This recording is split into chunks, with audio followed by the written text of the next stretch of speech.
Hi, welcome back to Tom Man's Fleet. On today's episode, what we're going to do is put this back in the garage. See you later.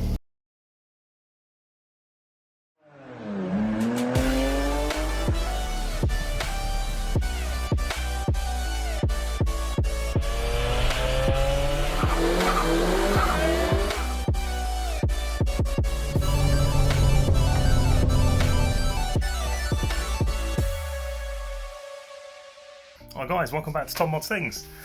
Today's episode, should I say, we are going to be showing you some of the updates that have been happening on the Fiat Punto that we've been turning into a max power project car. I've got a couple of updates on the 106 as well to go through. A couple of cock-ups that I've done with it, perfect. So I'll let you guys know exactly what's happening with this project, because where I've been doing loads of stuff on the Punto in the meantime, a lot of people have been asking, oh, what's going on with the 106? Is the 106 still going ahead? Yada yada yada. So I'm just going to quash all of those sort of thoughts floating around. And then we've just been working a little bit on the original project car for the channel, on the Porsche Cayman. So without further ado, we will crack on with the first thing, which will be updates on the 106. Right, then all of you new people that have joined the channel based off of the Punto content, welcome. This is the first project, which is a max power Peugeot 106. Tons of custom work. Look through some of the previous videos if you want to check out exactly what's going on with that, with the mods that have taken place and kind of where we've taken it from, which was a completely bare shell that was fairly ropey, to what is getting towards a proper one-off show car. Things that we've been doing. So we've sorted out all the wiring.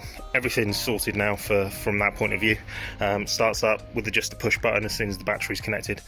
All lights up inside, which you saw in the previous episode. Now, the only thing that we have left to do is to bleed these goddamn brakes. We were having problems where I was undoing bleed nipples on the back, trying to pump the liquid through the reservoir, and there was just no pressure basically coming through this. So then we thought, okay, well, we'll start with the front first, even though that's the wrong way around, and just see whether or not we'd be getting anything coming through, because any brake is better than no brake at the moment. And as soon as we went to try and take the bleed nipple off this caliper, it snapped inevitably off, sheared straight off, so there's not even a little bit that I could use to take back out again. So yeah, so basically we've now got a caliper with a snap bleed nipple in it. Haven't even bothered trying the other side, but what we're trying to do is now work out exactly what we're going to do with that.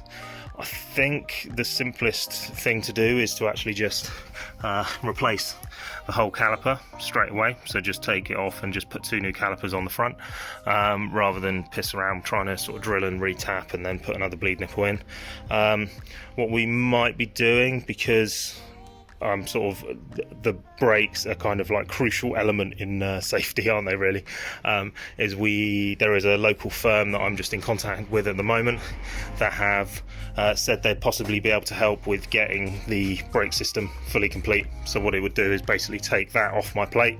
Most of you guys know that obviously my time at the moment that I can spend on stuff is limited to hours here and there, and obviously doing the brakes on a full car takes a little bit longer than just a single hour.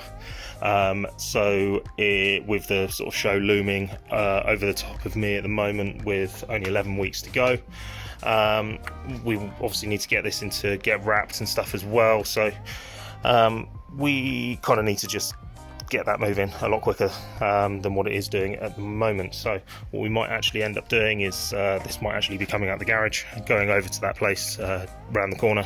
They can then sort out all the brakes, go over it, give it a once over to make sure that I've not missed anything for the MOT side of things, and then as soon as that's done, it gets MOT'd, and then we can drive it around, which will be interesting and good at the same time. So yes, that's updates on the 106. As you saw, the interior is all sort of sorted now.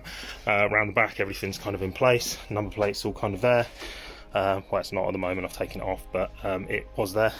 And then our button for the rear boot latch and stuff. So yeah, it's together, been sanding through all of the top section just to kind of get it nice and smooth. As you can see, these are these little bubbles that I was showing previously that are kind of dotted all over, which is kind of like sort of like an air pocket that's happened underneath the top coat. So what we've needed to do is basically sand all these back, because otherwise they're going to show up through the wrap, which no one wants. So yeah, big sanding job to do after that, and finishing up the rear wing and stuff. But yeah, we are effectively one thing away from getting this sorted, which is pretty good.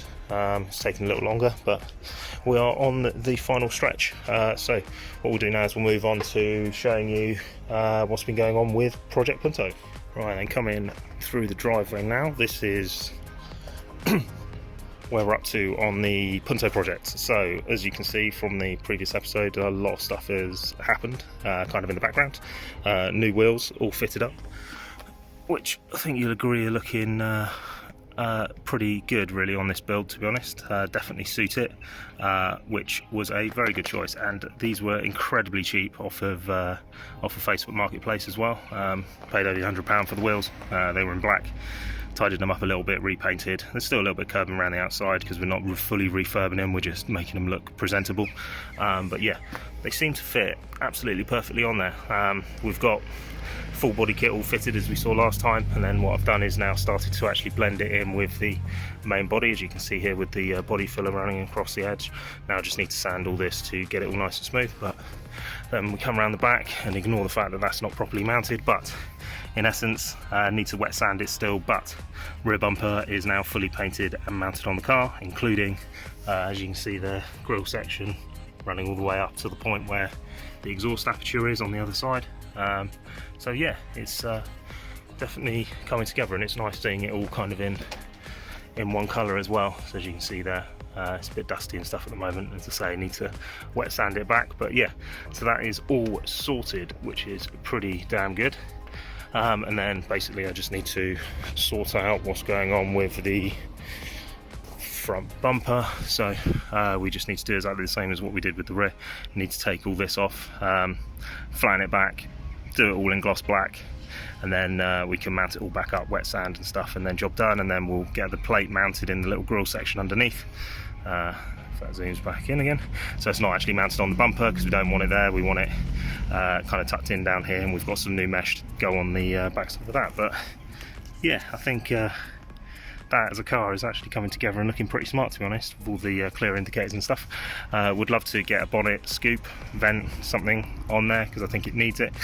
Would also like to have those sort of bad boy sort of angled headlight type things that come off of the bonnet as well, if we can find something cheap enough. But because this is like a Facebook Marketplace build, everything has to come off of Facebook Marketplace, and it also has to be cheap as well, because the whole idea of this is that you can buy a cheap car, buy cheap parts, a little bit of graft to get bits sorted in your spare time, and build it over sort of the course of a month, and then out the other side you can have a really cool looking car, be it maybe not absolute pristine show quality, but it'll be definitely good enough to be proud of. So yeah, that's what's happening with Project Punto. And I almost forgot to go through the general plans for the boot build that's going on in this. So if you imagine this parcel shelf removed and a box sort of fully covers the top of this, what we want is I can't remember what they're called, audio something or others. Basically they're like chrome, flame chrome, old school subwoofers, and what we want to do is we want to turn two of those upside down to have the flame bits poking out. We want to have one there, one over the back there, and then in the actual boot itself, when you open it up, what you would end up seeing is you'd be met with amplifier sort of across the front here, maybe a power cap or whatever, kind of behind a perspex bit of glass, and then this whole area would effectively be one big box, and then you just have, obviously this wouldn't be here, it would be flat all the way across from there, and then you just have the two subs sitting up the top there. So I think that's what we want to do with this. We had this sort of knocking around from previous build with a new Vibe sub, and then we've got a load of amps and stuff, but I think that other idea with it coming across with the two upside down subs actually would work a lot better for this particular style of build. And obviously we don't want to go too crazy with it, because ultimately this is going to end up being sold on to somebody else who wants it, to kind of put their own stamp on it. So we don't want to go too sort of personal modifications with anything on here, because we kind of want to leave make it basically a really, really good base for somebody else to take on, and then really make something out of it. And then as we come around here to the original car of the channel, the Cayman that I built in this same garage that the Peugeot is now sitting in. So this has been fairly neglected, to be honest, since all of my time has been spent on the Peugeot and the Punto. But we've been doing little bits like sorting out the grills. Also, someone smashed my front splitter by stepping on it. So because I make these out of aluminium composite, it means that I was able to flex it back up. But as you can see, it's still a little bit wavy. So we've got the CAD file for these, so we'll just get another one manufactured. That's not a problem.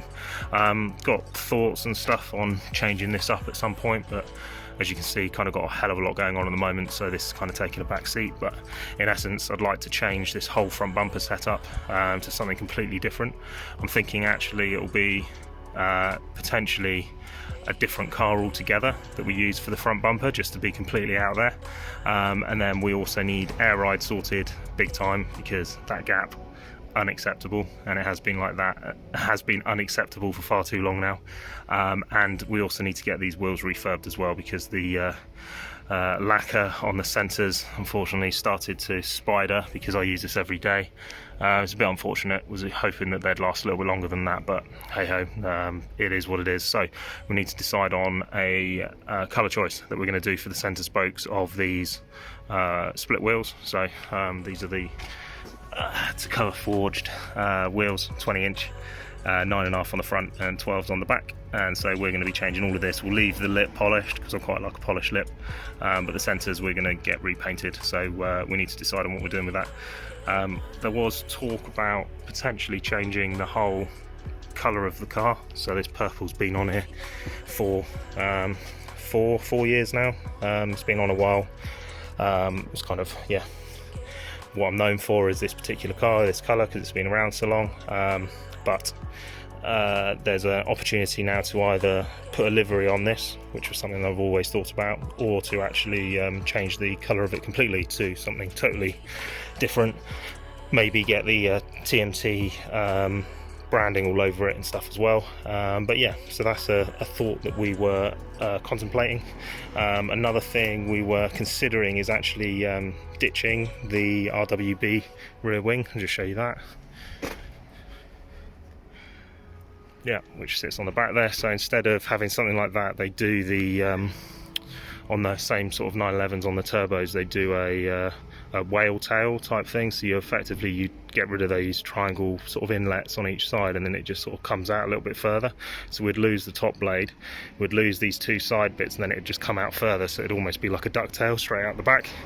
Just the thought that sort of been crossing my mind. I think what we'd do is we'd get another hatch for the rear, and then we'd make that one up separately, and then again, depending on what we did with the colour and stuff, we'd then get that one wrapped, and then effectively have two different deck lids for two different styles. But yeah, this is the daily workhorse. It was the Punto for quite a few, well, 2 weeks now, but then because that one's been having all the bumpers and stuff painted, I've tucked that one down in the corner, and then I've just been using this again for the everyday life. But yeah, really good fun. I don't know if I've actually got anything else to show on this. Oh yeah, I did redid the headliner. So the headliner sags on these all the time, so I haven't got my keys actually. 2 seconds. Here we go. So just going to show the headliner. So as you come around here, so headliner on these always ends up sagging. It's just a matter of time, so it inevitably happened on this one. So what we did is, rather than just buy a new headliner, we decided we'd retrim it, and we wanted to do something different. So what we did is we did this sort of diamond stitch pattern effect, which slightly unsure about to begin with, but I actually quite like it. I think it looks pretty damn cool, to be honest. And so because of that, what we're going to do is we're going to tie this in with other parts of the interior. My seats need retrimming anyway, because everyday use and stuff has, as you can see down there in that corner, rubbed through on the bolsters and stuff, hence why I've got these Sparco sort of bucket seat sort of bolster protectors now, just to try and keep it from getting too crazy. But yeah, it's really not liking focusing on in this car. And then we'll probably do some bits up front as well. So I've actually got in the back there, you can see some additional vinyl wrap, because what I'm thinking we'll do is we will take off this carbon piece and we will get this wrapped in the purple along with like bits of trim around here, maybe this front plate as well, so all of that to match the outside. But again, I've not done that at the moment because there was a thought to actually change the whole colour of the car anyway, and obviously then it'd just be slightly pointless, because yeah, we'd have to get these seats redone as well. So yeah, quite a few bits of purple to change, but anyway, so yeah, headliner, that's what we've done with this. Right, so that's probably it for this episode. As I say, small updates and stuff really, just to kind of go through where we're up to with projects, to kind of explain what's going on with the 106, which is obviously still the #1 priority to get sorted for this reunion show. Everything else is just kind of backfilling while I'm waiting on certain things to happen. What I'm probably just going to do now is just going to go and wash the cars, because they are all absolutely filthy. But yeah, cheers everyone for watching. Thanks to all you new subscribers that have just joined the channel, really appreciate it. Getting very close to that 1,000 subscriber list now, which will be a pretty big occasion for me anyway, personally, as like a personal goal.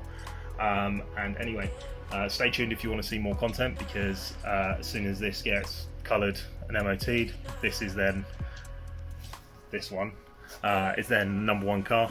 Porsche is then going to sit in here while it's getting a few bits done, and then the Punto is going to have the bits done, the ST rear spoiler fitted.